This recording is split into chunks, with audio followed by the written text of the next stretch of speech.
रूस के बीच युद्ध का आज 13वां दिन है। इन 13 दिनों में यूक्रेन के हर बड़े शहर को रूसी फौज ने तबाह कर दिया है। इन 13 तस्वीरों में देखिए यूक्रेन की बर्बादी का मंजर। यूक्रेन से अब तक 20 लाख लोग अपनी जान बचाकर पड़ोसी देशों में शरण ले चुके हैं और इन 13 दिनों में युद्ध में रूसी फौज ने खारसोन, चेर्नोबिल पर कब्जा किया है। रूसी सेना कीव, खार्किव, लुहांस्क, ओडेसा में जमकर बमबारी कर रही है। यूक्रेन के सभी बड़े एसेट्स को रूसी सेना ने तबाह किया है। आज ही सुबह से जानकारी आई कि रूसी सेना ने वहां बमबारी की है। इधर 14 फरवरी को जब पुतिन ने यूक्रेन के खिलाफ जंग का बिगुल बजाया तो लगा कि बस 2-4 दिनों की बात है, कीव पर रूस का झंडा लहरा दिया जाएगा, लेकिन सारे अनुमान फेल साबित हुए।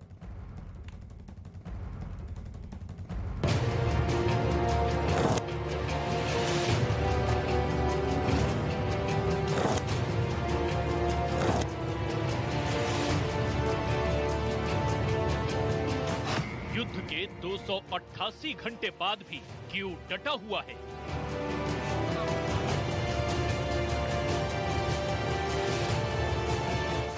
यूक्रेन पर 500 मिसाइल हमलों के बाद भी युद्ध फंसा हुआ है।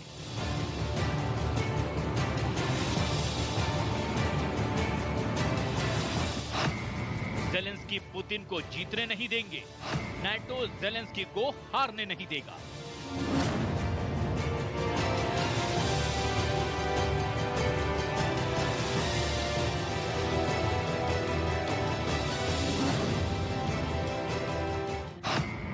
अमेरिका के कुछ एक्सपर्ट्स और अधिकारियों का दावा था कि कीव युद्ध शुरू होने के सिर्फ 96 घंटे के अंदर ही यानी कि 4 दिन में पुतिन के कब्जे में होगा। लेकिन युद्ध शुरू होने के 288 घंटे बीत जाने के बाद भी यानी कि 12 दिन बीतने के बावजूद कीव न सिर्फ डटा हुआ है बल्कि कीव में रूस की सेना जूझती हुई नजर आ रही है।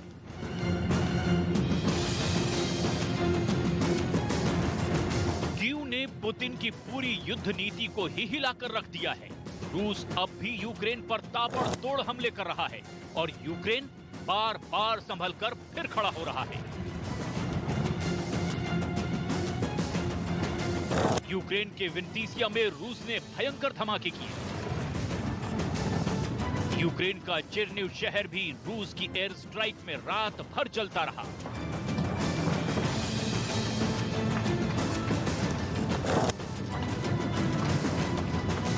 लुहांस्क के कई तेल डिपो में भारी बमबारी करके रूस ने यूक्रेन की युद्ध लड़ने की क्षमता को भारी नुकसान पहुंचाया।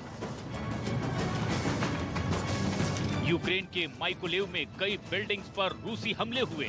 ये हमले के वक्त की तस्वीर है, जलती हुई इमारतें हैं। और ये उन लोगों की तस्वीर है जो इस इमारत की तबाही के मंजर को देख रहे थे।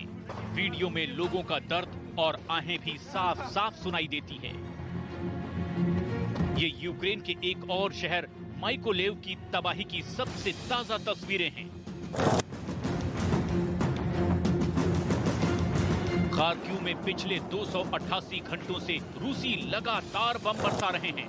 ये खार्किव की ही एक इमारत में आधी रात हुए जबरदस्त धमाके की आवाज है। जब सुबह हुई तो इस इमारत का हाल कुछ इस तरह से नजर आया। इमारत खंडहर में तब्दील हो गई और सब तरफ तबाही का मंजर दिखाई दिया। 24 फरवरी को जब युद्ध शुरू हुआ था तब रूस ने अपने करीब 70,000 सैनिकों को यूक्रेन में उतारा और अब युद्ध के 12वें दिन करीब 2 लाख रूसी सैनिक यूक्रेन के शहरों में पुतिन की नाक की लड़ाई लड़ रहे हैं। अब यूक्रेन को घुटनों पर लाने के लिए एयर स्ट्राइक और मिसाइल की मार के अलावा पुतिन ज़ेलेंस्की के खिलाफ जबरदस्त प्रोपेगेंडा भी चला रहे हैं। ये यूक्रेन का खरसोन शहर है जहां लोग यूक्रेन के खिलाफ भी रैली निकालकर विरोध प्रदर्शन कर रहे हैं। रूस की सेना इस तरह के वीडियो को प्रायोजित कर रही है। पुतिन ये दिखाना चाहते हैं कि वो यूक्रेन के लोगों को ज़ेलेंस्की के शासन से आजादी दिला रहे हैं। आज युद्ध का 12वां दिन है और कीव अभी भी पूरी तरीके से रूसी कब्जे में नहीं आया। अभी भी वहां डिस्टेंट तरीके से रॉकेट मिसाइल से हमले हो रहे हैं, एयर अटैक हो रहे हैं।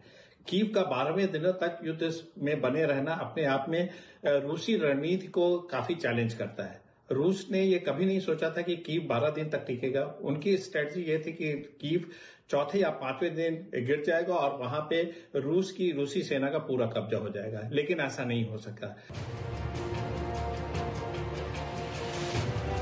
यूक्रेन की सेना रूस के खिलाफ मनोवैज्ञानिक ढंग से लड़ रही है। यूक्रेन ऐसे वीडियो जारी कर रहा है जिसमें रूसी टैंक को तबाह होते हुए दिखाया जा रहा है।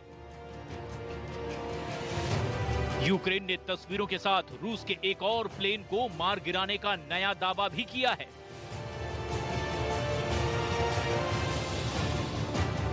अब जरा समझिए कि आखिर कैसे ज़ेलेंस्की ने यूक्रेन को युद्ध के लिए तैयार कर दिया। 24 फरवरी को रूस ने यूक्रेन पर हमला किया और 24 फरवरी को ही ज़ेलेंस्की ने यह आदेश जारी कर दिया कि 18 से 60 साल के बीच के पुरुष यूक्रेन नहीं छोड़ेंगे। 18 से 60 साल के यूक्रेनी पुरुषों को युद्ध की तैयारी का निर्देश दिया गया। यूक्रेन में 18 से 60 साल की उम्र के 1,70,00,000 पुरुष हैं।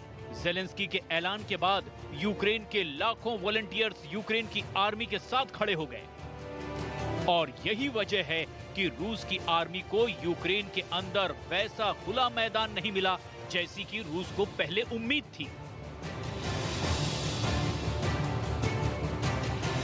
इसको एक डिस्टेंट बैटल के रूप में लिया। जब भी कोई सेना पूरी तरीके से किसी भी शहर पे कब्जा करने के लिए अपने सारे सैन्य सामग्री का इस्तेमाल नहीं करती, तब ऐसी हालत होती है। उन्होंने सोचा कि पहले कीव पे दूर से हमला किया जाए, एयर अटैक किया जाए, मिसाइल अटैक किया जाए, जिसकी वजह से कीव उनके कब्जे में नहीं आ सका, क्योंकि उसका physical occupation by the troops नहीं हो सका।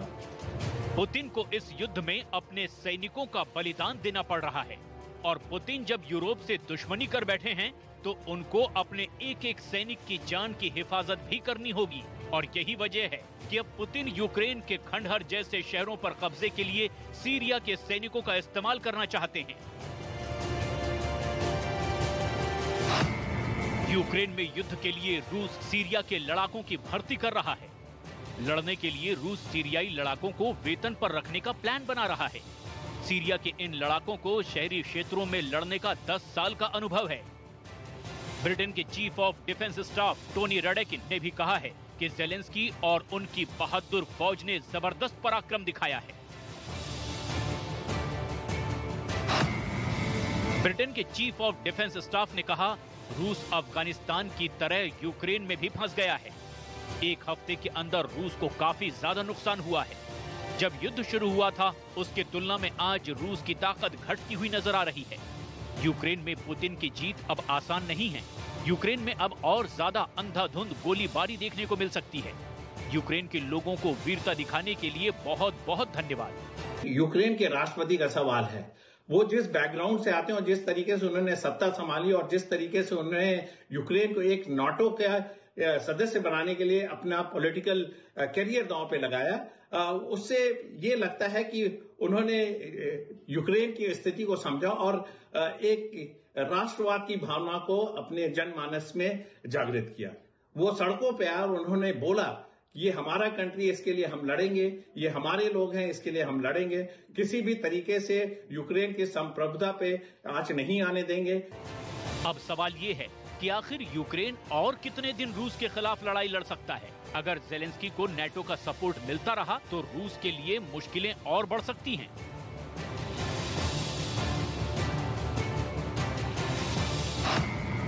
पोलैंड अब यूक्रेन को लड़ाकू विमानों की सप्लाई कर सकता है, क्योंकि अमेरिका ने अब पोलैंड को इसकी इजाजत दे दी है। रूस पहले ही पोलैंड को चेतावनी दे चुका है कि इसे सीधा युद्ध माना जाएगा, लेकिन चेतावनी के बावजूद पोलैंड का ऐसा कदम कीव के किले को और ज्यादा मजबूत बना सकता है। यूक्रेन की कैद में मौजूद रूसी कमांडरों की सामने आ रही तस्वीरें भी पुतिन के लिए शर्मिंदगी का सबब बन रही हैं। दिमित्री मिखाइलोविच को गुरुवार को यूक्रेन की सेना ने कैद कर लिया था। दिमित्री रूस के नेशनल गार्ड में कमांडर हैं और अब उन्होंने यूक्रेन पर हमले के लिए शर्मिंदगी जताई है। Мы там отсидим в тюрьме, не знаю, там любой приговор, там, который мы заслужили, это ради Бога, это как бы мы уже готовы все принять. युद्ध जितने दिन और आगे बढ़ेगा, पुतिन की मुश्किलें भी बढ़ती चली जाएंगी। पुतिन को अपनी साख बचाने के लिए अब युद्ध जल्द से जल्द खत्म करना ही होगा।